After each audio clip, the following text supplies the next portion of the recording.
Hello guys, welcome to our channel. आज हम class 11th के बायोलॉजी का chapter number 5 morphology of the flowering plant जो है वो पढ़ने जा रहे हैं। एनसीईआरटी को रेड करने जा रहे हैं और इससे पहले हम इस चैप्टर को समझ चुके हैं। सो आज हम एनसीईआरटी की रीडिंग करेंगे। तो देखो, नाम में ही चैप्टर के है, that is morphology of the flowering plant. Flowering plant तो हमें पता चलता है हमारे एंजियोस्पर्म्स के बारे में बात हो रही है। और एंजियोस्पर्म्स होते हैं जिनके अंदर हमें फ्लावर देखने को मिलता है, उन्हीं के अंदर हमें फ्रूट देखने को मिलता है और उन्हीं के अंदर हमें डबल फर्टिलाइजेशन भी देखने को मिलती है।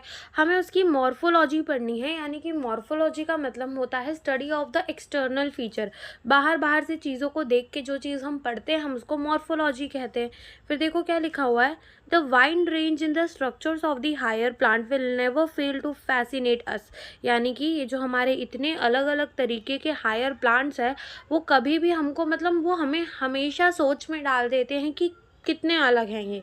इवन थो the angiosperm show such a large diversity in external structure or morphology, they are all characterized by the presence of root, stem, leaf, flower and fruit। ये कह रहे हैं कि हमारे जो एंजियोस्पर्म्स है उनके अंदर भी हमें अच्छी खासी डाइवर्सिटी देखने को मिलती है उनके एक्सटर्नल फीचर में, एक्सटर्नल स्ट्रक्चर यानी कि मॉर्फोलॉजी में, लेकिन उनके अंदर हमें रूट भी देखने को मिलते हैं, स्टेम्स भी, लीफ भी, फ्लावर भी, फ्रूट भी। तो उसके अंदर भी हमें ये सारी चीज़ों की भी मॉर्फोलॉजी हमें पढ़नी है। In the chapter number 2 and 3 we talk about classification of the plant based on the morphology and other characteristics. यानी कि हमने चैप्टर नंबर 2 and 3 के अंदर क्लासिफिकेशन पढ़े हैं प्लांट के बारे में on the basis of the morphology, यानी कि एक्सटर्नल फीचर को देख के, और भी कुछ करेक्टर हमने देखे हैं। For any successful attempt at the classification and at understanding at higher plant or for that matter any living organism we need to know standard technical term और standard definition। तो ये कह रहे हैं कि किसी भी चीज़ को किसी भी चीज़ को हमें अच्छे से क्लासीफाई करने के लिए हमें जो है कुछ ना कुछ चीज़ें पता होनी चाहिए। जैसे क्या पता होना चाहिए, हम इसकी standard technical terms and definition जो है वो पता होनी चाहिए कि अगर तुम एनिमल को क्लासीफाई कर रहे हो तो तुम किस बेसिस में कर रहे हो, ठीक है। अगर तुम प्लांट को क्लासीफाई कर रहे हो तो तुम किस बेसिस में कर रहे हो। तो वो टेक्निकल जो है एकदम टर्म्स एंड स्टैंडर्ड डेफिनेशन हमें पता होनी चाहिए। We also need to know about the possible variations in the different part found as adaptations of the plant to their environment। ठीक है, उनमें जो adaptations हो रही है उनको भी, that is example adaptation to various habitat for protection, climbing, storage etc। यानी कि ये कहना चाह रहे हैं कि जब तुम मॉर्फोलॉजी पढ़ोगे तो तुम क्या खाली एक्सटर्नल फीचर को देखोगे। अब मान लो कि एक प्लांट है, ठीक है, और उसका जो एक्सिलरी बर्ड है वो एक नई ब्रांच बना रहा है, या फिर ऐसा मान लो उसका एक्सिलरी बर्ड जो है वो क्या बना रहा है टेंड्रल। और एक दूसरा प्लांट है, उसका एक्सिलरी बर्ड क्या बना रहा है, थॉर्न। क्या बना रहा है, थॉर्न। तो क्या दोनों के अंदर सेल्स के अरेंजमेंट सेम होंगे? बिल्कुल नहीं होंगे। टेंड्रल कितना सॉफ्ट होता है और थॉर्न कितना हार्ड होता है, तो इसके सेल्स कुछ उस तरीके से होंगे ना। तो ये भी यही कहना चाह रहे हैं कि यहाँ पर भी चीज़ें जो हैं वो बदलती है। If you pull out any weed you will see that all of them have the root, stems and leaf. They may be bearing flower on fruit. The underground part of the flowering plant is the root system, while the portion above the ground form the shoot system। ये कह रहे हैं कि कभी भी तुम किसी भी वीड को अगर खींचोगे ज़मीन से तो तुम्हें दिखेगा कि उसमें क्या है, रूट है, स्टेम्स है, लीफ है, और उसमें फ्लावर और फ्रूट भी हो सकता है। तो जो भी पोर्शन मिट्टी के अंदर होता है उसको रूट सिस्टम कहते हैं, और जो भी पोर्शन मिट्टी के ऊपर होता है उसको शूट सिस्टम कहते हैं। द रूट, अब रूट को पढ़ने जा रहे हैं। In the majority of the dicotyledonous plant the direct elongation of the radicle leads to the formation of the primary root which grow inside the soil. It bear the lateral root as several order that are refer to as a secondary, tertiary etcetera root. यानी कि ये क्या कह रहे हैं कि जब भी हम एक सीड को ज़मीन में बोते हैं उसमें से दो चीज़ निकलती है, एक निकलती है पिम्यूल, दूसरी निकलती है रेडिकल। तो जो रेडिकल निकलती है वो पूरा का पूरा रूट सिस्टम बनाती है, और जो पिम्यूल निकलती है वो पूरा का पूरा शूट सिस्टम बनाती है।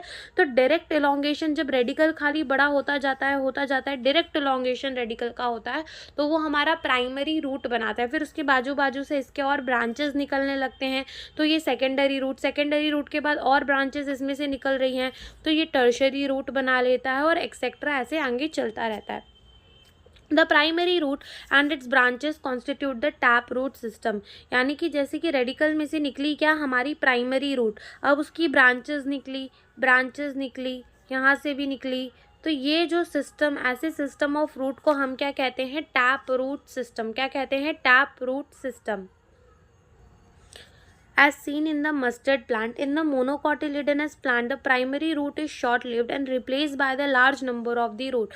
और मोनोकॉट प्लांट के अंदर क्या होता है कि प्राइमरी रूट शॉर्ट लिव्ड हो जाता है और उसको रिप्लेस कर दिया जाता है by the large number of the root. ठीक है, उसको रिप्लेस कर दिया जाता है और ऐसे रूट जो है वो ओरिजिनेट करते हैं from the base of the stem and constitute the fibrous root system as seen in the wheat plant.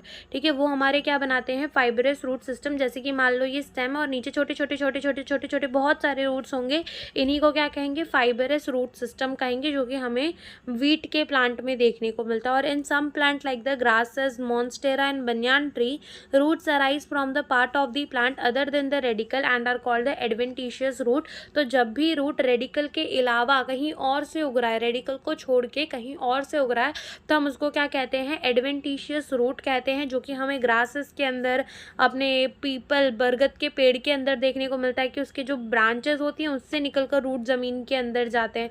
ठीक है, the main function of the root system are the absorption of the water mineral from the soil.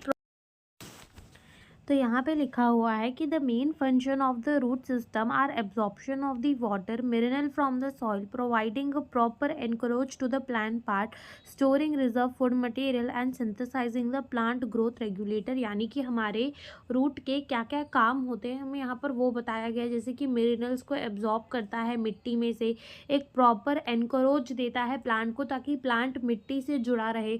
ठीक है, जो food material है उनको भी कभी कभी स्टोर करने का काम कर लेता है और साथ ही साथ प्लांट ग्रोथ रेगुलेटर बनाता भी है। और यहाँ पे हमें एक डायग्राम गिवन है जिसमें हमें गिवन है कि ये हमारा फ्लावर है, ये जो है वो फ्रूट है, ये जो है वो स्टेम है, ये जो है ये लीफ है।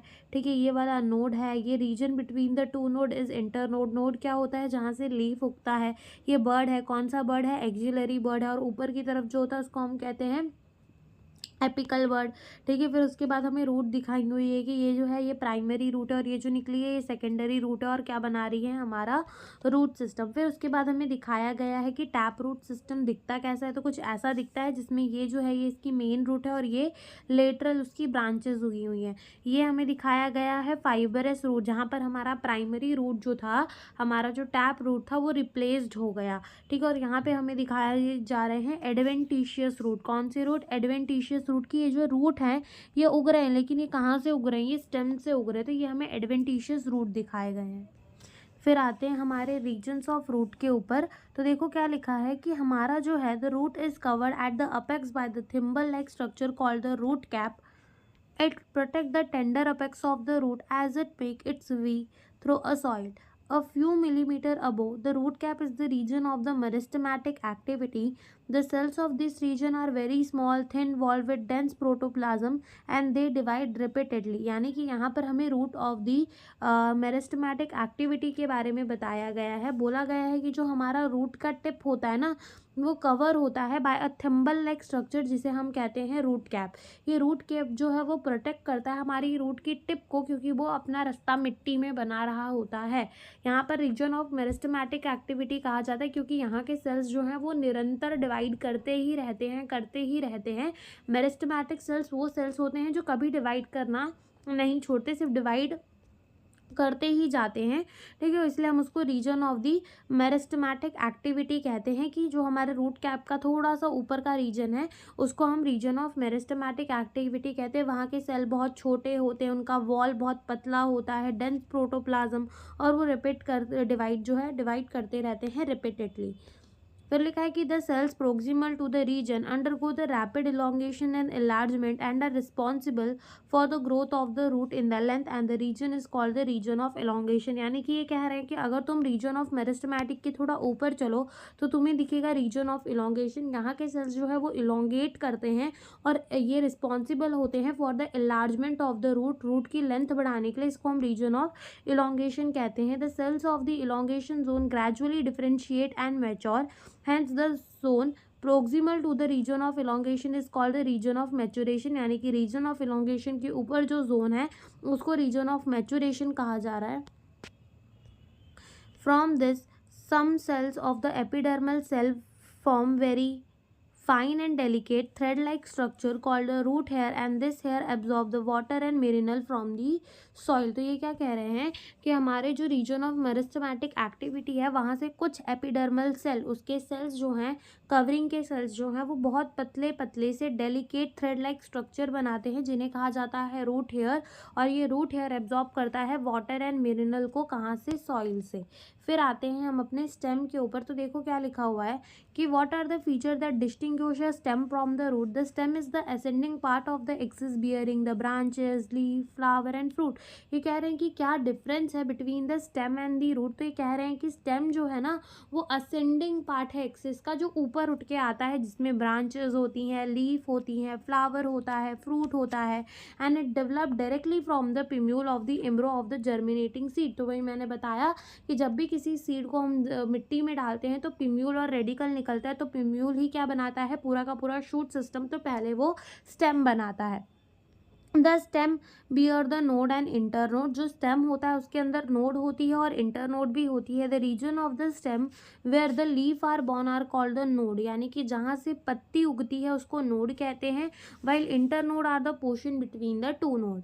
स्टेम के पास क्या होते हैं, बर्ड्स होते हैं. वो टर्मिनल भी हो सकते हैं और एक्सिलरी. एक्सिलरी बर्ड जो होते हैं, जैसे कि मान लो ये लीफ है, ये लीफ है, ठीक है. तो ये जो एक्सिस ऑफ द लीफ में जो बर्ड उगते हैं यहाँ, एक्सिस ऑफ द लीफ में जो बर्ड उगेंगे यहाँ, उनको हम एक्सिलरी बर्ड कहते हैं. और टर्मिनल बर्ड जो एकदम ऊपर प्रेजेंट होता है उसको हम कहते हैं टर्मिनल बर्ड, ठीक है. Stem is generally green when young and later often become woody and the dark brown. यानी कि जब हमारी स्टेम जो होती है यंग होती है तो वो ग्रीन कलर की होती है, सॉफ्ट होती है, लेकिन बाद में समय के साथ साथ वो वुडी होती जाती है, लकड़ी की, और डार्क ब्राउन कलर की होती जाती है.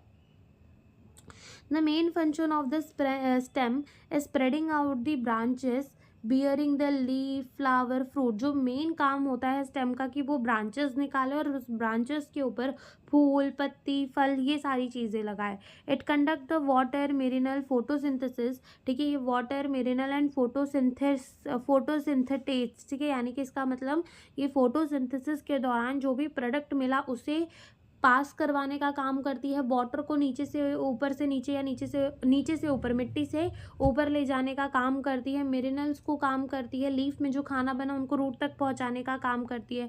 Some stem perform the function of the storage of food. कुछ स्टेम जो है वो फूड का स्टोरेज भी करते हैं, सपोर्ट के लिए भी काम आते हैं, प्रोटेक्शन के लिए भी काम आते हैं, और साथ ही साथ वेजिटेटिव प्रोपोगेशन के लिए भी काम आते हैं.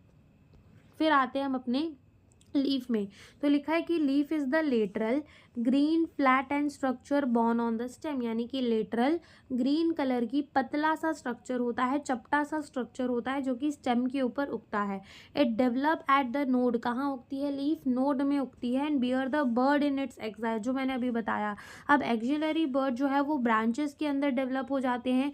लीफ ओरिजिनेट करती है from the shoot apical meristem. Leaf कहाँ से निकलती है, shoot apical meristem, and arrange होती है इन दी एक्रोपेटल ऑर्डर. एक्रोपेटल ऑर्डर का मतलब होता है कि हमारी नए पत्ते ऊपर ऊपर उगेंगे और पुराने पत्ते नीचे नीचे. और बेसिपेटल ऑर्डर का मतलब होता है कि नए जो पत्ते हैं वो नीचे उगते हैं और पुराने पत्ते ऊपर रहते हैं, ठीक है. तो ये होता है difference between the acropetal and the basipetal order, ठीक है. They are the most important vegetative organ for the photosynthesis. Leaf के अंदर ही क्लोरोफिल होता है, इसलिए वो एकदम इंपॉर्टेंट ऑर्गन है कि वो फोटोसिंथेसिस करवाए. A typical leaf consists of the three main part, that is the leaf base, petiole और the lamina.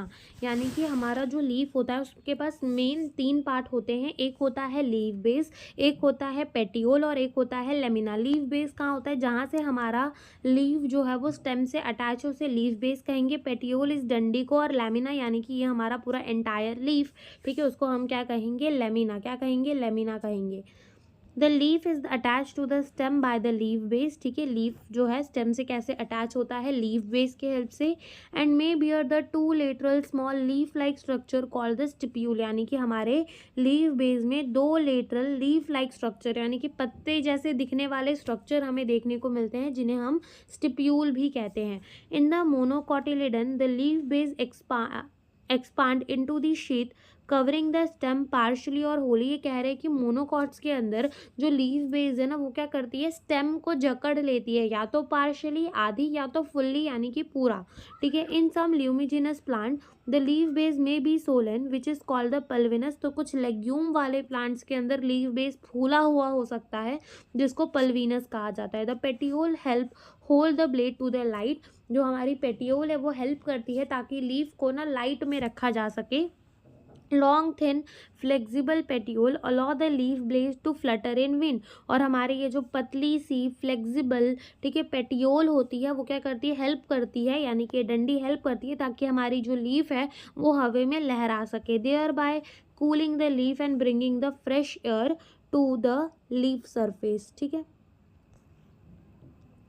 The lamina or the leaf blade is the green expanded part of the leaf with veins or veilets, ठीक है। यानी कि ये कह रहे हैं कि जो हमारा लेमिना है और जो हमारा लीफ बेड है यानी कि ये पूरा पत्ता, ठीक है, ये ग्रीन एक्सपांडेड पार्ट होता है। एक्सपांडेड यानी कि थोड़ा फैला हुआ पार्ट होता है लीफ का, विथ वीन्स और वेनलेट्स। तो ये जो हमें ऐसे चीज़ें दिखती हैं इन्हीं क्या कहते हैं हम, वीन्स और वेनलेट्स, इन्हीं को हम कहते हैं।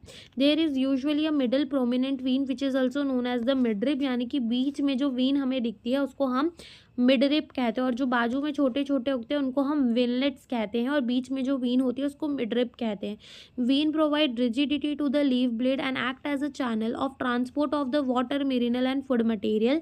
वीन जो है वो रिजिडिटी प्रोवाइड करता है, हमारे पत्ते को थोड़ा मजबूत बनाता है और साथ ही साथ काम करता है ताकि वो वाटर, मिनरल और फूड मटेरियल को भी कंडक्ट करा सके, ट्रांसपोर्ट करा सके। The shape, margin, apex, leaf surface and extent of the incision on the lamina vary in the different leaf. तो ये कह रहे हैं कि लीफ किस शेप का होगा, उसकी मार्जिन कैसी होगी, उसका अपेक्स कैसा होगा, उसका सरफेस, उसका एक्सटेंट ऑफ इंसिशन, यानी कि कोई कोई पत्ते तुमने देखे होंगे बिल्कुल ऐसे से दिखते हैं, ठीक है, तो इसको हम कहते हैं इंसिशन, इसको इंसिशन, इसको इंसिशन। तो ये सारी चीज़ें जो है वो डिपेंड करती हैं अलग अलग लीफ के ऊपर। तो एक लीफ हमें ये दिखाया हुआ है, तो यहाँ पर ये ग्रीन एक्सपांडेड पार्ट लेमिना, ये पेटियोल, ये लीफ बेस। लीफ बेस में हमें दो लेटरल लीफ लाइक स्ट्रक्चर दिख रहे हैं, स्टिप्यूल, यहाँ पे उगा है एक्सिलरी बर्ड, और ये है हमारा लीफ बेस, ठीक है। तो ये फिर उसके बाद आते हैं हम वेनेशन में। वेनेशन क्या होता है कि अरेंजमेंट्स ऑफ द वीन और veinlet within the lamina of the leaf, कि हमारे वीन्स और veinlets lamina of the leaf के अंदर कैसे अरेंज है,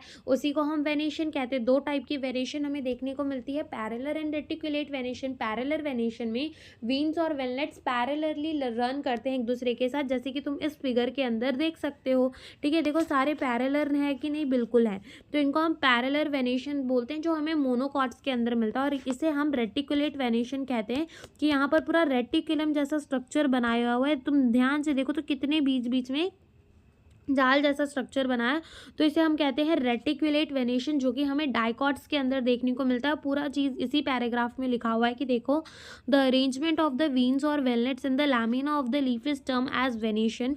when the veinlets form the network the venation is term as reticulate. When the vein run parallel to the each other within the lamina the venation is term as parallel.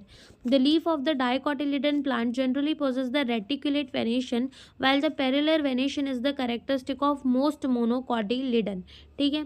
फिर आते हैं हम किसमें, types of leaf में। तो दो तरीके की लीफ होती है, simple leaf and compound leaf. Simple leaf क्या होती है कि जब इंसिशन जो है मिडरिप को टच ना करे। इंसिशन मैंने तुम्हें बताया क्या होता है, तो मिडरिप क्या होती है, ये होती है। तो जब इंसिशन मिडरिप को टच नहीं करती तो हम उसको कहते हैं सिंपल लीफ है। लेकिन अगर इंसिशन, जैसे मान लो ये इंसिशन है, ठीक है, और इसने क्या किया, मिडरिप को टच कर दिया, मिडरिप को टच कर दिया, मिडरिप को टच कर दिया, टच कर दिया, टच कर दिया, और जब ये मिडरिप को टच कर दिया ना, तो ये बहुत सारे छोटे छोटे पत्तों में बट जाते हैं, ठीक है, बहुत सारे छोटे छोटे पत्तों में बट जाते हैं। तो ऐसी टाइप ऑफ लीफ को हम कहते हैं कंपाउंड लीफ। तो वही चीज़ यहाँ लिखी है, a leaf is said to be the simple when its lamina is entire और when incised the incision do not touch the midrib, तब हमारी वो सिंपल लीफ होगी। When the incision of the lamina reach up to the midrib breaking into the number of the leaflets the leaf is called the compound, कि जब हमारी incision midrib को touch कर जाए और हमें बहुत छोटे छोटे लीफलेट यानी छोटे छोटे पत्ते मिल जाए तो हम उसको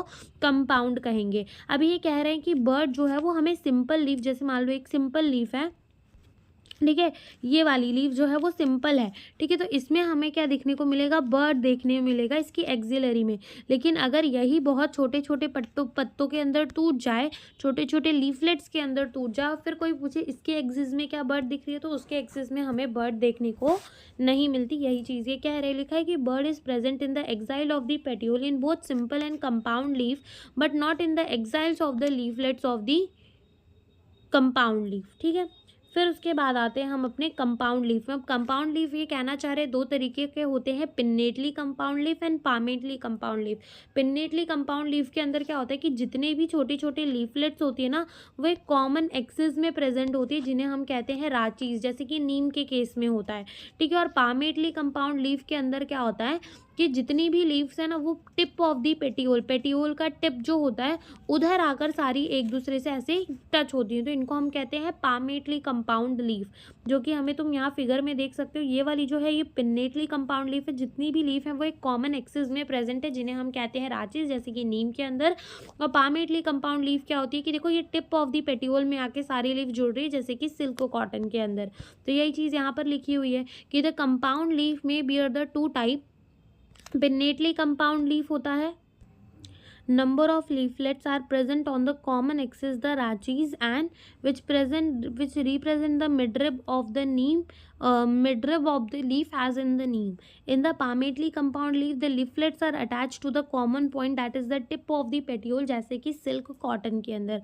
अब आती है हमारी फाइलोटेक्सी। फाइलोटेक्सी का मतलब होता है कि हमारी लीफ जो है वो किस तरीके से अरेंज है, उसको हम कहते हैं फाइलोटेक्सी। कैसे स्टेम में अरेंज है उसको हम कहते हैं फाइलोटेक्सी। अब ये हमें तीन टाइप की देखने को मिलती है। अल्टरनेट, यानी कि एक नोड से एक ही पत्ता निकलेगा, वो भी अल्टरनेट मैनर में। फिर हमें देखने को मिलती है अपोजिट, एक नोड से दो पत्ते देखने को मिलेंगे और वो भी अपोजिट मैनर में। और एक होती है वर्ल, यानी कि एक ही नोड से हमें मोर देन 2 पत्ते निकलते हुए दिखेंगे, तो हम उसको कहते हैं कि वर्ल्ड टाइप ऑफ फाइलोटेक्सी। जैसे कि अगर तुम देखो इस चाइना रोज के अंदर, तो क्या एक नोड से एक पत्ता, एक नोड से एक पत्ता, एक नोड से एक पत्ता, एक नोड से एक पत्ता, वो भी अल्टरनेट मैनर में उग रहा है, तो ये अल्टरनेट टाइप ऑफ फाइलोटेक्सी होगी। तुम गवावा के अंदर देखो एक नोड से दो पत्ते उग रहे हैं, ठीक है, एक नोड से दो पत्ते उग रहे हैं, वो भी अपोजिट मैनर पे, तो ये हमारी अपोजिट हो गई। और अगर तुम यहाँ देखो एल्स्टोनिया के अंदर, तो यहाँ पर एक नोड से मोर देन 2 पत्ते उग रहे हैं, 2 से ज़्यादा पत्ते उग रहे, तो हम इनको कहते हैं वर्ल्ड, जो कि हमें एल्स्टोनिया के अंदर देखने को मिलता है। देखो phyllotaxy is the pattern of the arrangement of the leaf on the stem और the branch and this is usually 3 type, alternate, opposite and whorl. In the alternate type of phyllotaxy a single leaf arise at each node in the alternate manner, जैसे कि China rose, mustard and sunflower के अंदर। Opposite type के अंदर क्या होता है, each node से मतलब एक नोड से 2 लीफ अराइज करती है इन द अपोजिट मैनर, जैसे कि कैलोट्रोपियन गुआवा प्लांट के अंदर।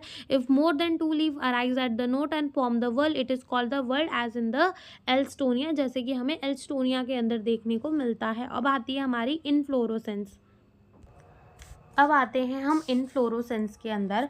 तो सबसे पहली बात तो इन्होंने हमें बताया है कि फ्लावर क्या होते हैं, तो इन्होंने हमें बताया कि फ्लावर जो है वो मॉडिफाइड शूट होते हैं। अब होता क्या है कि हर एक नोड से हमारे 4 वर्ल्स होते हैं फ्लावर के, that is calyx, corolla, androecium, gynoecium, या फिर ऐसा कह लो सेपल, पेटल, और गाइनोशियम का मतलब वही carpel, that is stigma, style and ovary वाला, और एंथर, ठीक है, एंथर और फिलामेंट वाला, ठीक है। तो वो अलग अलग नोड्स में उगते हैं, जैसे कि यहाँ मान लो कैलिक्स उग गया, यहाँ कोरोला उग गया, यहाँ एंड्रोशियम उग गया, ठीक है, यहाँ एंड्रोशियम उग गया, और एक नोड में क्या हो गया, गाइनोशियम उग गया। तो ये उगते तो बहुत दूर दूर हैं, लेकिन एक्सिस जो है वो कंडेंस होती है, इंटरनोड फिर इलोंगेट नहीं करते, और ये सब मिलकर क्या बना देते हैं, एक फ्लावर बना देते हैं। वही चीज़ यहाँ पे लिखी हुई है, अक्सर समझ में नहीं आती कि क्या लिखा हुआ है, लेकिन एक बार ध्यान से समझना। देखो लिखा है कि flower is a modified shoot, flower shoot ही है लेकिन वो थोड़ा खुद को मॉडिफाइड कर लेता है।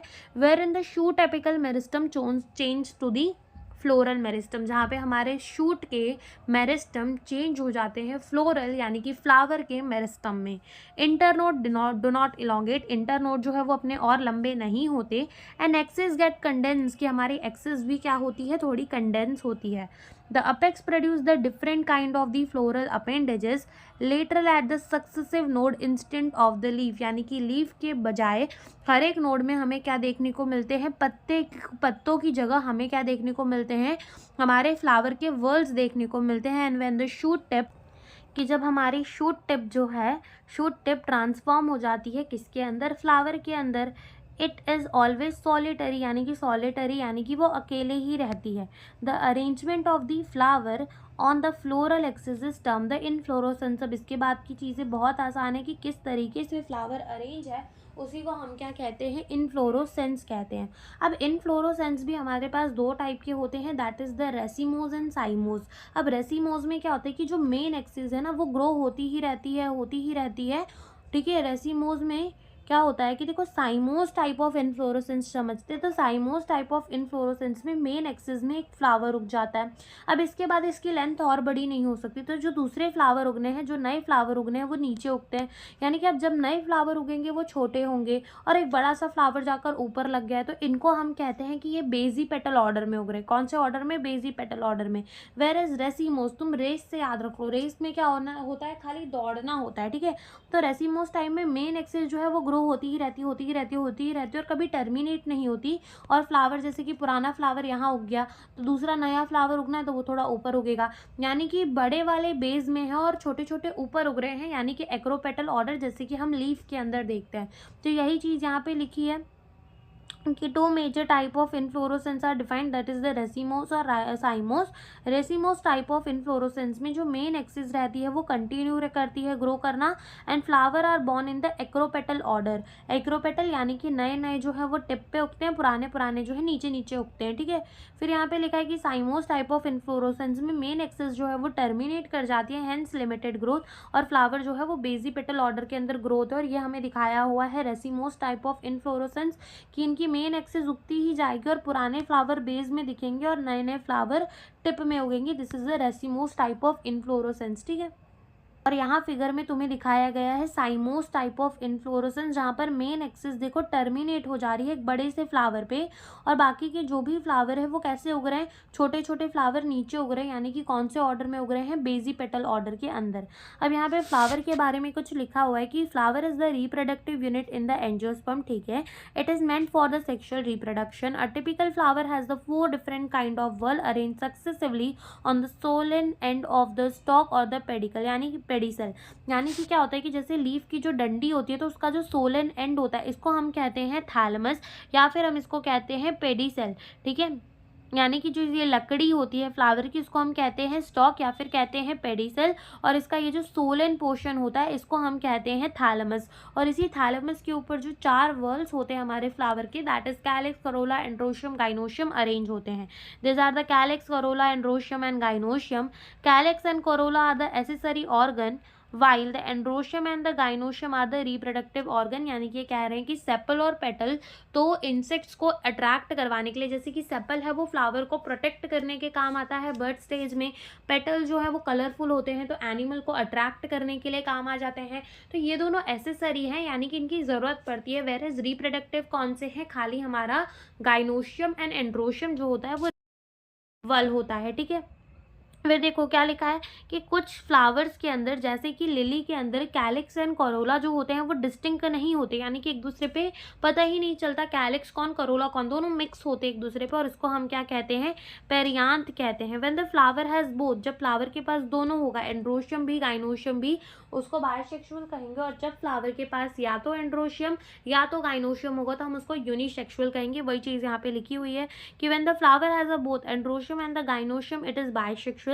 अ फ्लावर आइदर हैविंग ओनली अ स्टेमन और ओनली कार्पल, तो उसको हम क्या कहेंगे, यूनिसेक्सुअल कहेंगे, ठीक है। फिर उसके बाद आता है हमारी सिमेट्री। तो जैसे एनिमल के अंदर हमने सिमेट्री देखी कि एनिमल के अंदर हमें देखने को मिलती है बायलेटरल सिमेट्री, रेडियल सिमेट्री और एसिमेट्रिकल होते हैं। तो देखो यहाँ पर एसिमेट्रिकल वाले को, जैसे एनिमल के अंदर कह रहे थे कि any plane passing through the centre can not divide the animal in the 2 equal half. Same चीज़ यहाँ चलने वाली है कि एसिमेट्रिकल फ्लावर को कोई डिवाइड नहीं कर पाएगा, और इसका एग्जाम्पल है काना, ठीक है। कैना, कैना से तुम याद रख सकते हो, कैना ही है मतलब, ठीक है। फिर उसके बाद हमारे जो दूसरे होते हैं that is the zygomatic flower या फिर zygomorphic flower. Zygomorphic flower, zygomorphic flower का मतलब होता है कि bilateral symmetry, only one plane passing through the centre can divide the animal in the 2 animal ही आ रहा है, फ्लावर, ठीक है, flower can divide in the 2 equal half. और फिर कुछ हमारे होते हैं एक्टिनोमॉर्फिक, जिसको हम ऐसे रिप्रेजेंट करते हैं कि any plane passing through the centre can divide the flower in the 2 equal half radial symmetry. और जाइगोमॉर्फिक को हम ऐसे परसेंटेज से रिप्रेजेंट करते हैं, ठीक है। तो वही चीज़ें यहाँ लिखी हुई है कि फ्लावर में भी एक्टिनोमॉर्फिक, रेडियल सिमेट्री और zygomorphic bilateral symmetry.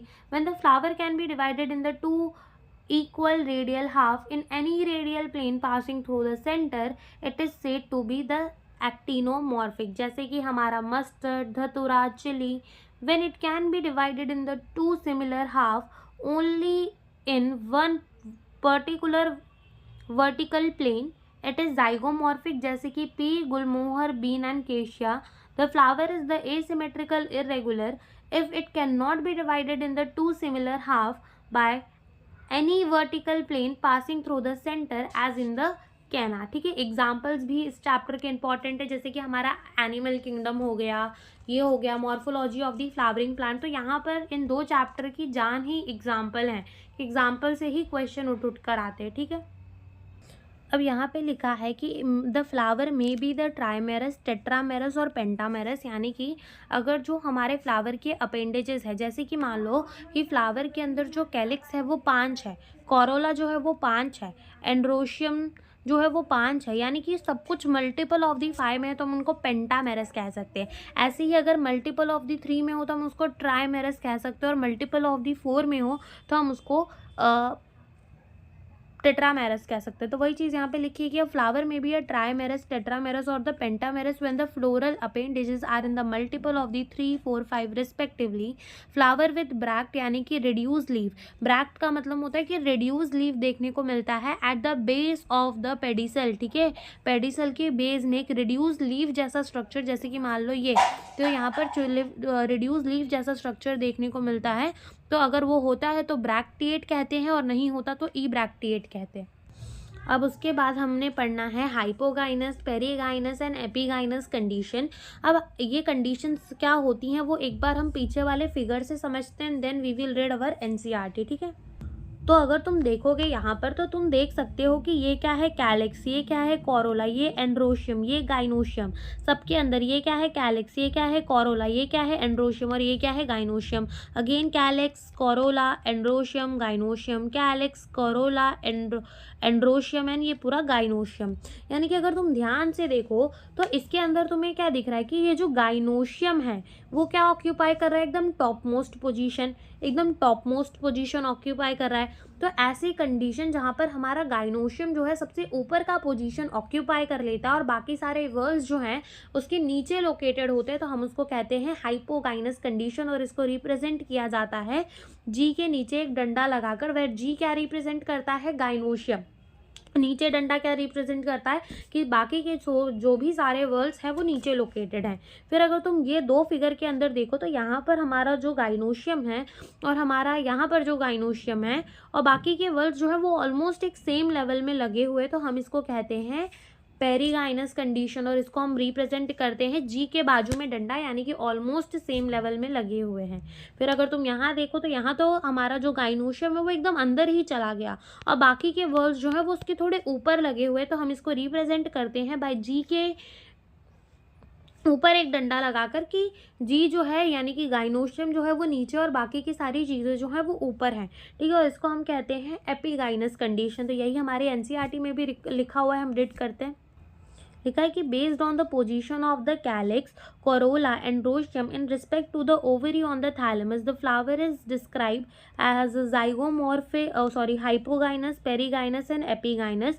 In the hypogynous condition, the gynoecium occupy the highest position while the other parts are situated below it। कि हमारे hypogynous condition में gynoecium जो है वो highest position को occupy करता है, बाकी के जितने भी पार्ट्स होते हैं वो नीचे सिचुएटेड होते हैं। तो ovary in such flower is said to the superior. Superior का मतलब कि वो एकदम ऊपर लोकेटेड होती है, सुपीरियर है, ठीक है। और ऐसा हमें मस्टर्ड के अंदर, चाइना रोज के अंदर एंड ब्रिंजल के अंदर देखने को मिलता है। अगेन एग्जाम्पल्स इंपॉर्टेंट है, mustard, China rose and brinjal. अगर गाइनोशियम सिचुएटेड होगा in the centre and other parts of the flower are located on the rim of the thalamus almost at the same level, हम उसको perigynous कहेंगे। And ovary here is said to be half inferior, यानी आधी ही अंधी है। Plump, rose and pitch के अंदर हमें देखने को मिलेगा। और epigynous condition, the margin of the thalamus grow upward enclosing the ovary completely and getting fused with it. The other part of the flower arise above the ovary, hence the ovary is said to be the inferior। जैसे कि हमें guava and cucumber and ray floret of the sunflower के अंदर ये condition जो है देखने को मिलती है। और अब आते हैं हम अपने पार्ट्स ऑफ दी फ्लावर के ऊपर। अब आते हैं हम हमारे पार्ट्स ऑफ दी फ्लावर के अंदर। तो देखो लिखा है कि each flower normally has the 4 floral whorls, that is calyx, corolla, androecium, gynoecium। Calyx क्या होता है? Calyx is the outermost whorl of the flower and the member are called the sepal. यानी कि एक को सेपल कहेंगे और उनका पूरा जो मेंबर होगा, यानी एक को सेपल कहेंगे और उनका जो पूरा ग्रुप होगा उसको हम कैलिक्स कह देंगे। जनरली सेपल्स हमारे जो होते हैं वो ग्रीन कलर के होते हैं, पत्ते जैसे दिखते हैं, और ये ना प्रोटेक्ट करते हैं फ्लावर को बर्ड स्टेज में। जब हमारा कली होती है तो कली के ऊपर हरा हरा जो चढ़ा हुआ होता है वो क्या होता है? वो कैलिक्स होता है। ठीक है, द कैलिक्स में भी गेमोसेपलस और पॉलीसेपलस। गेमोसेपलस का मतलब कि जब हमारे कैलिक्स ना यूनाइटेड होंगे, यानी कि यूनाइटेड का मतलब फ्यूज्ड होंगे एक दूसरे से, तो हम उसको कहेंगे गेमोसेपलस। और अगर वो फ्री होंगे एक दूसरे से तो हम उसको कहेंगे पॉलीसेपलस। ठीक है, अब देखो कैलिक्स को रिप्रेजेंट करा जाता है के से, और ये सब हम आपको क्यों बता रहे हैं? ताकि आगे वो जो फैमिलीज आती है तो फैमिली के जो फ्लोरल फार्मूलाज होते हैं ना वो इसी फॉर्म में लिखे होते हैं। तो कैलिक्स को के से रिप्रेजेंट करते हैं। गेमोसेपलस यानी कि सेपल यूनाइटेड है तो के लिखते हैं, एन लिखते हैं और इसको ब्रैकेट के अंदर बंद कर देते हैं, जो इसके फ्यूज्ड को बताता है कि ये फ्यूज्ड है सारे। पॉलीसेपलस यानी कि फ्री है तो के लिखते हैं, एन लिखते हैं, कोई ब्रैकेट नहीं लगाते, जिससे पता चलता है कि सेपल फ्री है यहाँ पे। ऐसे कोरोला को हम रिप्रेजेंट करते हैं किससे? सी से। ठीक है, अगर कोरोला जो है वो हमारे क्या होंगे? फ्री होंगे, तो हम उसको कैसे रिप्रेजेंट करेंगे? खाली सी और एन से। एन यानी कि नंबर कुछ भी हो सकता है कि कितने भी उसके अंदर पेटल्स हो सकते हैं, 4 में हो सकते हैं, 5 में हो सकते हैं, 3 में हो सकते हैं। ठीक है, और वैसे ही अगर ये गैमो है, यूनाइटेड है, तो हम उसमें क्या लगा देंगे? ब्रैकेट लगा देंगे। ठीक है, तो देखो क्या लिखा है कि Corolla is composed of the petals. इसमें पेटल्स होते हैं। पेटल यूजुअली ब्राइट कलर के होते हैं। ठीक है, यानी अच्छे अच्छे कलर के होते हैं। Attract the insect for pollination. Pollination का मतलब the transfer of the pollen. ठीक है, पॉलन का ट्रांसफर को ही क्या कहते हैं? पॉलिनेशन। लाइक कैलिक्स, कोरोला में ऑल्सो भी गेमोपेटलस यानी कि हमारा पेटल यूनाइटेड भी हो सकते हैं, और पॉलीपेटलस यानी कि पेटल फ्री भी हो सकते हैं।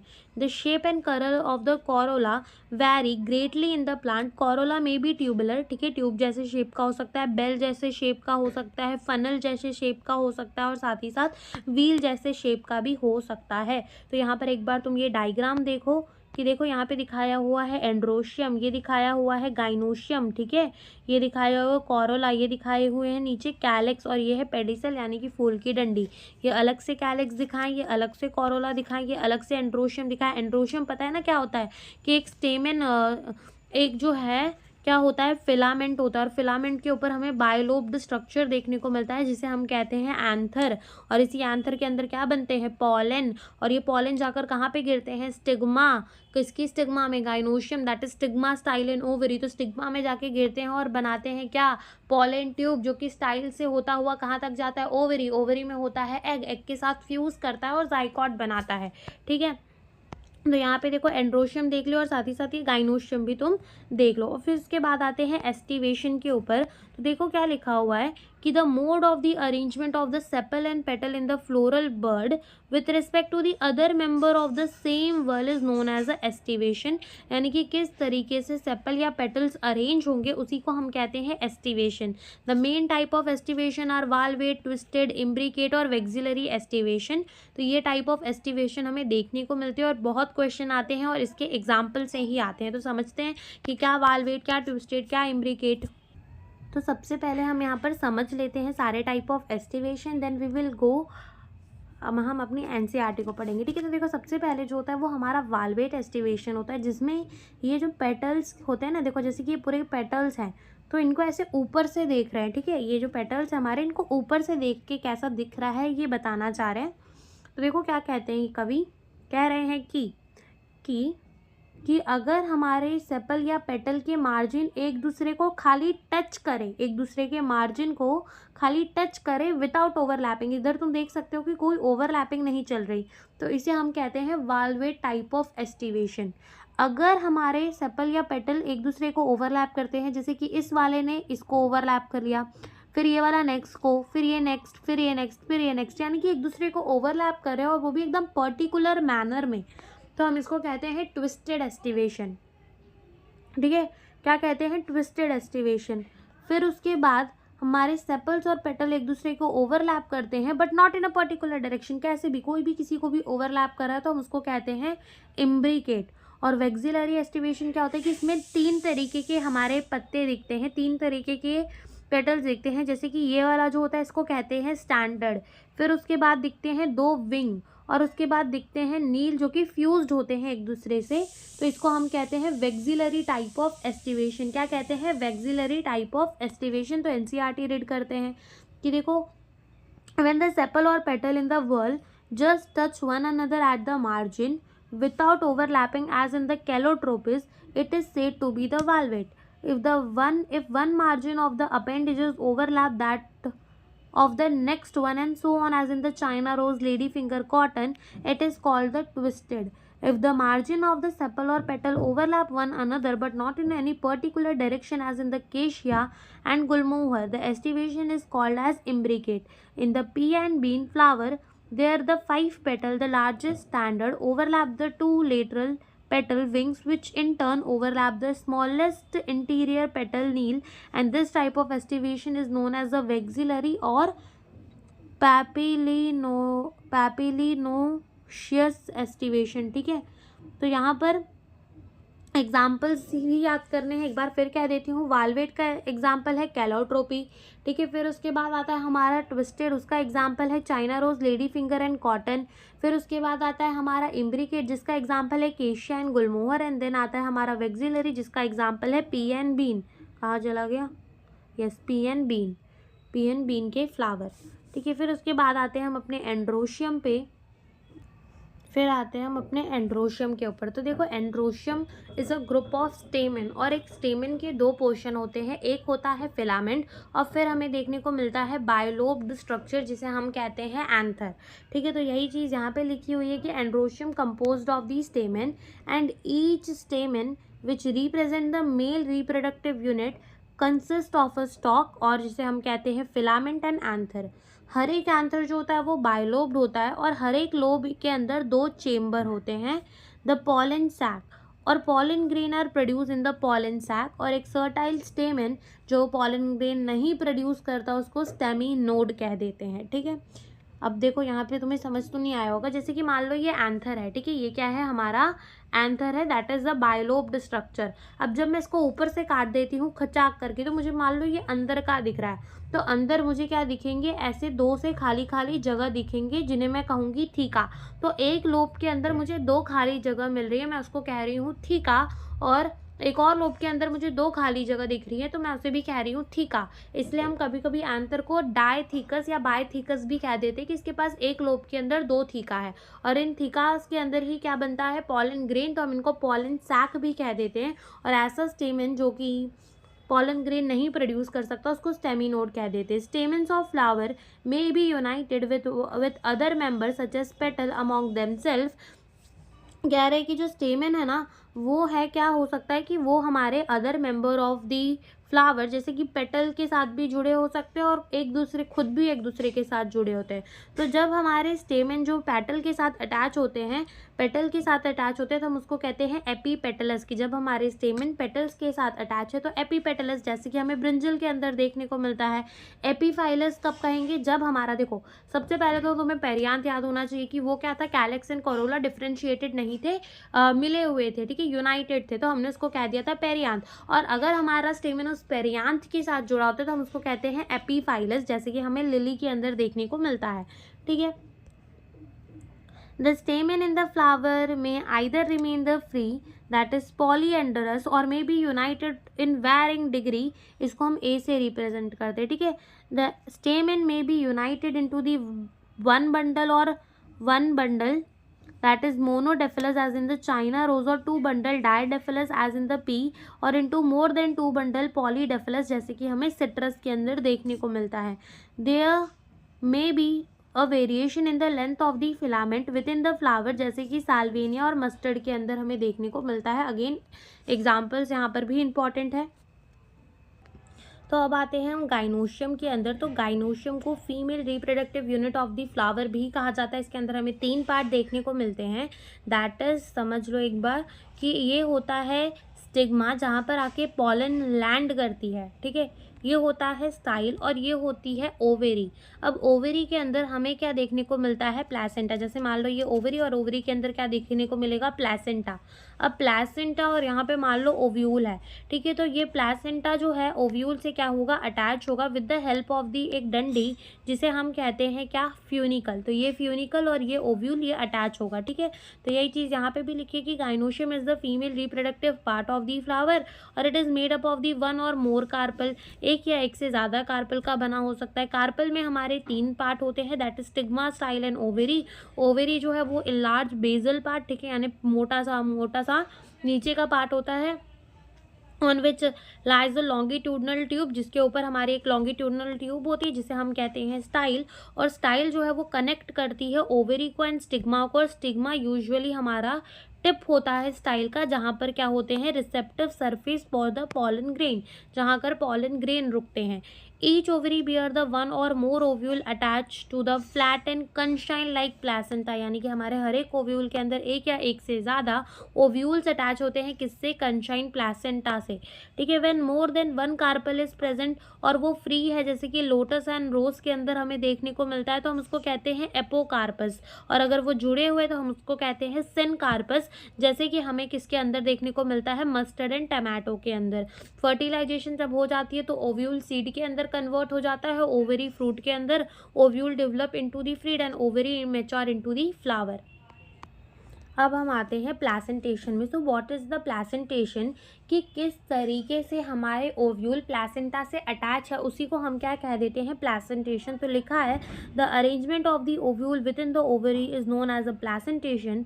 The placentation are different type, namely the marginal, axile, parietal, basal, central, free central. ये अलग अलग तरीके के प्लेसेंटेशन जो है वो हमें देखने को मिलते हैं. तो अलग अलग तरीके की हमें प्लेसेंटेशन देखने को मिलती है. तो सबसे पहले हमें मार्जिनल प्लेसेंटेशन के बारे में बताया गया है. In marginal placentation, the placenta form the ridge along the ventral structure of the ovary and the ovules are born on this ridge forming the 2 rows as in the pea. यानी कि अगर तुम देखो मटर के अंदर, तो मटर को जब तुम खोलते हो तो तुम क्या देखते हो? ऐसे एक लाइन ये होती है और एक उसी के अपोजिट होती है, और दोनों तरफ क्या उगे हुए होते हैं? मटर उगे हुए होते हैं. ठीक है, मतलब अगर एक इसमें उगा है तो एक दूसरे में, एक इसमें तो एक दूसरी वाली में. ठीक है, तो ऐसे ये जो वाली जो प्लेसेंटेशन होती है उसको हम कहते हैं मार्जिनल प्लेसेंटेशन. ठीक है, फिर लिखा है कि when the placenta is axial and ovules are located in the multilocular ovary, the placenta multilocular ovary, the placentation is said to be axile, जैसे कि China rose, tomato and lemon के अंदर. यानी कि ये इस वाले प्लेसेंटेशन की बात कर रहे हैं कि प्लेसेंटा जो है वो बीच में प्रेजेंट है, एक्सिस में प्रेजेंट है, एक्सियली प्रेजेंट है, और इसके ऊपर ओव्यूल जो है वो उगे हुए हैं, और इधर पे क्या बन चुकी है? वॉल बन चुकी है, जैसे कि हमें चाइना रोज के अंदर देखने को मिलता है. तुम जब टमाटर को काटोगे बीच में से तो तुम देखते हो ऐसा ही स्ट्रक्चर देखने को मिलता है, और लेमन के अंदर भी. On the parietal placentation the ovule develop on the inner wall of the ovary और ऑन द पेरीफेरल पार्ट. ठीक है, यानी कि पेरीफेरल का मतलब होता है पेरीफेरी, यानी कि एकदम बाजू बाजू का. तो यहाँ पे जो बाजू की दीवार है वहाँ पर ओव्यूल्स उगते हैं, तो हम इसको पेराइटल प्लेसेंटेशन कह देते हैं. Ovary is 1 chamber but it become the 2 chamber due to the formation of the false septum. अब एक चेम्बर, यहाँ पे तुम देखो तो कहीं पे भी ओवरी डिवाइडेड है नहीं है, तो ओवरी 1 चेम्बर ही होती है, लेकिन जब एक फॉल झूठा मोटा सेप्टम बन जाता है तो ये क्या हो जाती है? इसके अंदर क्या हो जाता है? 2 चेंबर हो जाते हैं, जैसे मस्टर्ड और एंजीमोन के अंदर। और when the ovule are borne on the central axis and septas are absent as in the dianthus और primrose, the placentation is known as a free central placentation. तो इस फ्री सेंट्रल प्लेसेंटेशन के अंदर तुम देख सकते हो ये है प्लेसेंटा, इसमें उगे हुए ओव्यूल और एकदम फ्रीली उगे हुए हैं, तो ये फ्री सेंट्रल प्लेसेंटेशन है जो कि हमें डायंथस और प्राइमरोज के अंदर देखने को मिलता है।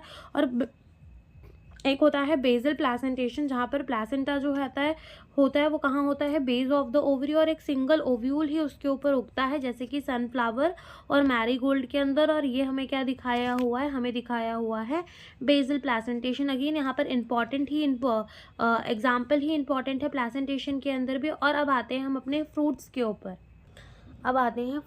ऊपर। तो देखो लिखा है कि देखो पता तो है ना फ्रूट क्या होता है, कि जब ओवरी फर्टिलाइजेशन हो जाती है तो ओवरी हमारी किसके अंदर कन्वर्ट हो जाती है, फ्रूट के अंदर। The fruit is the characteristic feature of the flowering plant, यानी कि अगर कोई फ्रूट दिख रहा है तुम्हें किसी प्लांट के अंदर, तो नो डाउट वो हमारा क्या होगा, एंजियोस्पर्म, यानी कि एक फ्लावरिंग प्लांट ही होगा। इट इज़ द मैच्योर और the ripened ovary develop after the fertilization. If the fruit is formed without fertilization of the ovary, it is called the parthenocarpic fruit। यानी कि कह रहे हैं कि ऐसे फ्रूट जो विदाउट फर्टिलाइजेशन बन जाते हैं हम उनको पार्थेनोकार्पिक फ्रूट कहते हैं। जैसे कि हमारा बनाना, अगर बनाना फर्टिलाइजेशन के थ्रू बना हुआ होता तो उसमें जो तुम्हें बीच में ब्लैक ब्लैक सा पार्ट दिखता है डॉटेड डॉटेड, वो तुम खा नहीं पाते, ठीक है, तुम्हें बार बार निकाल के फेंकना पड़ता उसको। लेकिन ऐसा क्या होता है, बिल्कुल नहीं होता। तो बनाना एक काइंड ऑफ क्या है, हमारा पार्थेनोकार्पिक फ्रूट, यानी कि जो कि विदाउट फर्टिलाइजेशन बनता है। Generally the fruit consist of a wall और पेरिकार्प एंड सीड, यानी कि वो हमारा जो फ्रूट होता है उसमें उसकी एक वॉल होती है जिसे हम कहते हैं पेरिकार्प, और क्या होता है, सीड होता है। द पेरिकार्प में भी ड्राई और फ्लैशी, पेरिकार्प हमारा सूखा सूखा भी हो सकता है और फ्लैशी भी हो सकता है। When the pericarp is thick and fleshy, तो जब हमारा पेरिकार्प जो है, जो फ्रूट की वॉल है वो थिक होती है, मोटी होती है और फ्लैशी होती है, तो वो डिफरेंशिएटेड होती है एपिकार्प, मीजोकार्प एंड एंडोकार्प के अंदर। It is differentiated into the outer epicarp, middle mesocarp और इनर एंडोकार्प के अंदर वो डिफरेंशिएटेड होती है। In the mango and the coconut the fruit is known as a drupe fruit, यानी कि कह रहे हैं कि मैंगो एंड कोकोनट को क्या कहा जाता है, drupe fruit. They develop from the monocarpellary superior ovary and are one seeded, यानी कि इनके अंदर हमें खाली एक सीड देखने को मिलता है। और ये कैसे डेवलप होती है, मोनोकार्पिलरी, मोनो का मतलब वन, कार्पल का मतलब वही स्टिग्मा स्टाइल एंड ओवरी वाला, सुपीरियर ओवरी यानी कि हाइपोगाइनस कंडीशन से जो फ्रूट बनते हैं उनको ड्रूप फ्रूट कहा जाता है, जिसके वजह से मैंगो एंड कोकोनट क्या है, हमारे ड्रूप फ्रूट है। In the mango the pericarp is well differentiated into an outer thin epicarp, middle fleshy edible mesocarp and inner stony hard endocarp, यानी कि जो पेरिकार्प है वो डिफरेंशिएटेड है एपिकार्प, मीजोकार्प एंड एंडोकार्प के अंदर। तो ये बाहर वाला जो है वो एपिकार्प है, बीच में जो पार्ट दिख रहा है जिसे खाया जा सकता है उसे मीजोकार्प कह रहे हैं, और यहाँ पे ये जो स्टोन सा पार्ट दिख रहा है उसे एंडोकार्प कह रहे हैं। अब वो एंडोकार्प जो कड़क कड़क सी गुठली होती है जिसको चाट चाट कर चाटते हैं, तब तक कब तक चाटते हैं जब तक वो वाइट नहीं निकल जाती, ठीक है। तो जब उसको फोड़ोगे तो अंदर सॉफ्ट सी ही सीड मिलती है, ठीक है। तो बाहर जो प्रेजेंट होता है वो क्या था, वो था उसका एंडोकार्प, और अंदर क्या देखने को मिलेगी, तुम्हें सीड देखने को मिलेगी, ठीक है। और ऐसे ही देख लो ये कोकोनट के अंदर हमें दिखाया हुआ है कि एंडोकार्प दिखाया है, सीड दिखाई है, मीजोकार्प दिखाया है, और कोकोनट के पास कोई एपिकार्प नहीं होता। फिर बात आती है किसकी, सीड की। तो ovule after fertilization develop into the seed. इस seed is made up of the seed coat and the embryo, यानी कि सीड में हमारा सीड कोट होगा और उसका क्या होगा, एम्ब्रियो होगा। The embryo is made up of the radical, embryo किसका बना होगा, रेडिकल का, एक एम्ब्रोनल एक्सिस का और 2 कॉटिलेडन का बना हुआ होगा।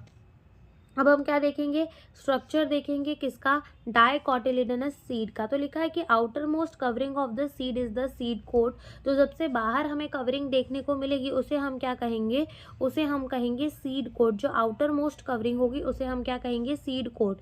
The seed coat has a 2 layer, seed coat की 2 लेयर होगी। आउटर वाले को टेस्टा कहेंगे एंड इनर वाले को टेगमेन कहेंगे, आउटर वाले को टेस्टा कहेंगे एंड इनर वाले को टेगमेन कहेंगे। हाइलम तुम्हें एक स्कार दिखेगा छोटा सा on the seed coat through which the developing seed were attached to the fruit. Above hilum, hilum के भी ऊपर तुम्हें एक छोटा सा पोर दिखेगा जिसे तुम माइक्रोपाइल कहोगे, ठीक है। when the seed coat is the embryo consisting of the embryonal axis and the two within the seed coat embryo होता है जिसमें embryonal axis और दो cotyledon होता है. अब cotyledon जो है वो fleshy भी हो सकता है, full of reserve food material at the two and embryonal axis के अंदर हमारा radicle and pinnule हमें जो है वो देखने को मिलता है. in some seed जैसे कि हमारा casted endosperm जो है form as a result of double fertilization and is a food storing tissue is called the endospermic seed. यानी कि जहाँ पर एंडोस्पर्म देखने को मिल जाए वो एंडोस्पर्मिक सीड होती है. In the plant such as the bean, gram और pea the endosperm is not present in the mature seed. Endosperm को तुम मान सकते हो खाना. जैसे मान लो अगर ये सीड है तो उसके अंदर आधे में एंडोस्पर्म भरा होगा और आधे में उसका कॉटिलिडन एंड एम्ब्रोनल एक्सिस. अब ये एंडोस्पर्म क्या करेगा, ये डेवलपिंग एम्ब्रियो जब हमारा रेडिकल बड़ा होगा, पिम्यूल बड़ा होगा तो उसको थोड़ी सी हेल्प करेगा, उसको न्यूट्रिशन प्रोवाइड करने का काम करेगा, तो वो होता है एंडोस्पर्म. तो सीड्स के अंदर एंडोस्पर्म नहीं भरी हुई होती तो नॉन एंडोस्पर्मिक सीड, और जिनके अंदर होती है उनको हम कहते हैं एंडोस्पर्मिक सीड. तो एंडोस्पर्मिक सीड कौन कौन सी होती है हमारी, एंडोस्पर्म नहीं प्रेजेंट होता किसके अंदर, बीन के अंदर, ग्राम के अंदर एंड पी के अंदर. ठीक है यार, not present in the mature seed, और इसलिए हम इसको क्या कहते हैं, नॉन एंडोस्पर्मिक सीड. तो ये छोटा सा जो पोर दिख रहा है दिस इज द माइक्रोपाइल. उसके अब हाइलम, ठीक है, हाइलम ये सीड कोट, ये है दो कॉटिलेडन और ये एम्ब्रोनल एक्सिस जहाँ पर पिम्यूल भी है और रेडिकल भी है. तो ये था structure of the dicotyledonous seed का. और अब आते हैं हम structure of the monocot seed के ऊपर. तो देखो क्या लिखा है कि जनरली मोनोकॉटिलिडनस सीड्स जो होती है वो एंडोस्पर्मिक होती है, but some as in the orchid are non endospermic. यानी ज़्यादातर तो एंडोस्पर्मिक ही होती है, लेकिन एक ऑर्किड है जो कैसी है, नॉन एंडोस्पर्मिक है. In the seeds of the cereals such as maize the seed coat is the membranous and generally fuse with the fruit wall. यानी कि वो क्या कह रहे हैं कि जैसे कि हमारा जो मक्का होता है, मक्का क्या है, एक मोनोकॉट है. तो तुमने देखा होगा कि मक्के के ऊपर जो सीड्स लगे होते हैं तो ये कह रहे हैं कि इनकी जो सीड कोट है वो मेम्ब्रेनस होती है, एकदम ट्रांसपेरेंट होती है और वो फ्रूट वॉल के साथ ही फ्यूज्ड होती है. यानी कि तुम अगर मक्के को खाते हो तो तुम देखते होगे कि वो एकदम चिपकी हुई भी होती है. The endosperm is the bulky and store the foods. ठीक है, इनका एंडोस्पर्म बल्की होता है और फूड को स्टोर करता है. The outer covering of the endosperm separates the embryo by a protein layer called arenole layer. ठीक है, यहाँ पे क्या कह रहे हैं कि जो कवरिंग होती है एंडोस्पर्म की वो सेपरेट करती है एम्ब्रियो को बाय अ प्रोटीनिशियस लेयर जिसे हम कहते हैं aleurone layer. The embryo is the small situated in the groove at one end of the endosperm. यानी कि अगर तुम यहाँ इस फिगर के अंदर देखो तो ये क्या है, इसका बाहर जो प्रेजेंट है वो सीड कोट है और फ्रूट वॉल जिसे हम कह सकते हैं. ये जो लेयर दिख रही है ये कौन सी लेयर है, एरियोनॉल लेयर प्रोटीन की, और यहाँ पे भरा हुआ है एंडोस्पर्म. यानी कि एंडोस्पर्म को अलग कर रहा है कॉटिलिडन से कौन सा लेयर, हमारा एरियोनॉल लेयर. ठीक है, फिर उसके बाद तुम देखो तो ये स्क्वेटेलम है, इसको क्या कहते हैं, मतलब इसके कॉटिलिडन को ही स्क्वेटेलम कहा जाता है. ये है कोलियोप्टाइल, ये है कोलियोराइजा, ये है पिम्यूल और ये है रेडिकल. तो रेडिकल को कौन कवर करता है, कोलियोराइजा, और पिम्यूल को कौन कवर करता है, कोलियोप्टाइल. पिम्यूल को कौन कवर करेगा, कोलियोप्टाइल, एंड रेडिकल को कौन कवर करेगा, कोलियोराइजा. ये एंडोस्पर्म है, ये एक मक्के का ही दाना दिखाया हुआ है, यहाँ उसका एम्ब्रियो है. ठीक है, फिर देखो यहाँ पे लिखा हुआ है कि the embryo is the small, embryo छोटा ही होता है एंड सिचुएटेड होता है in the groove at one end of the endosperm. It consist of the large shield shape cotyledon known as a scutellum. ठीक है, इनका जो कॉटिलेडन होता है वो शेल्ड शेप यानी ढाल जैसी शेप का होता है. Short axis with the plumule and radicle, और पिम्यूल और रेडिकल इनक्लोज्ड होते हैं शीट के अंदर जिन्हें हम कोलियोप्टाइल एंड कोलियोराइजा कहते हैं. अब यहाँ पर कुछ टेक्निकल डिस्क्रिप्शंस दी हुई हैं टिपिकल फ्लावरिंग प्लांट की, तो वो भी एक बार देख लेते हैं. देखो लिखा है कि various morphological features are used to describe the flowering plant. ठीक है, the description has to be brief in a simple and scientific language and represented in the proper sequence. ठीक है, मतलब अगर तुम देखो तो यहाँ इतना ज़्यादा कुछ काम का नहीं है, लेकिन एक बार रीड कर लेते हैं. The plant is describe beginning with its habitat, vegetative character, root, stem, leaf, and then floral character, inflorescence and flower part. After describing the various parts of the flower, a floral diagram and floral formulas are represented. यानी कि कह रहा है कि इस chapter के अंदर तुमने सारी चीज़ें सीक्वेंस में पढ़ी. जैसे पहले तुमने रूट पढ़ा, फिर तुमने स्टेम पढ़ा, फिर तुमने लीफ पढ़ा, फिर इन्फ्लोरोसेंस पढ़े और देन तुमने फ्लावर के पार्ट्स को पढ़ा. तो अब तुम देखोगे फ्लोरल डायग्राम देखोगे एंड फ्लोरल फॉर्मूलाज को समझोगे. ठीक है, फ्लोरल फॉर्मूलाज को तुम समझोगे। The floral formula is represented by the some symbol, जो सिंबल में तुम्हें कैलिक्स, करोला, एंड्रोशियम, गाइनोशियम के लिए बता रही थी, वही सारे फॉर्मूला। तो कि इन द फॉर्मूला अगर बी आर लिखा हो तो इसका मतलब होता है ब्रैक्टिएट। के यूज़ करते हैं कैलिक्स के लिए, सी यूज़ करते हैं कोरोला के लिए, पी जो है वो यूज़ करते हैं superior ovary, sorry P use करते हैं पेरियांथ के लिए, और ए यूज़ करते हैं androecium, and G for gynoecium. यहाँ गाइनोशियम ऊपर नीचे डंडा यानी कि सुपीरियर ओवरी, गाइनोशियम और ऊपर डंडा यानी कि इंफीरियर ओवरी।